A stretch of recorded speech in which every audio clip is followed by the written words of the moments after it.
Tissue paper দিয়ে মুখটা পরিষ্কার করে নেওয়ার পরে তারপরে ফেস ওয়াশ করেছি, ঠিক আছে। ফেস ওয়াশ করার পরে একটা জেল ম্যাসাজ করছি। তো জেলটা তোমরা হচ্ছে 10-15 মিনিট যেভাবে পারো সেভাবে ম্যাসাজ করবে, ঠিক আছে। তো জেল ম্যাসাজের পরে মুখটা অবশ্যই তোমরা টাওয়াল হোক বা গামছা হোক মুখটা তোমরা মুছে নেবে। দেখো আমার একটা কপালে পিম্পলও বেরিয়েছে। তো মুছে নেওয়ার পরে একটা তোমরা সিরাম ব্যবহার করবে। তো অবশ্যই তোমরা যদি জানতে চাও যে এগুলো কিসের প্রোডাক্ট, আমাকে তোমরা কমেন্টস করো, আমি বলে দেবো, ঠিক আছে। তো সিরামটা তোমরা লাগিয়ে 10 মিনিট ওয়েট করবে, ঠিক আছে। 10 মিনিট ওয়েট করার পরে তারপরে নাইট ক্রিম ব্যবহার করবে। তো আমি 10 মিনিট ওয়েট করার পরে নাইট ক্রিমটা ব্যবহার করছি।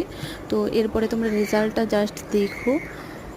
তারপরে একটা ভালো লিপ বাম লাগিয়ে নিচ্ছি, তো এরপরে তোমরা রেজাল্টটা শুধু দেখো আর আমাকে বলো, ঠিক আছে, কমেন্টস করে যে রেজাল্টটা কীরকম আসলো। তো জাস্ট দেখো। তো ভালো লাগলে অবশ্যই লাইক কমেন্টস করে দিও। Tata, by.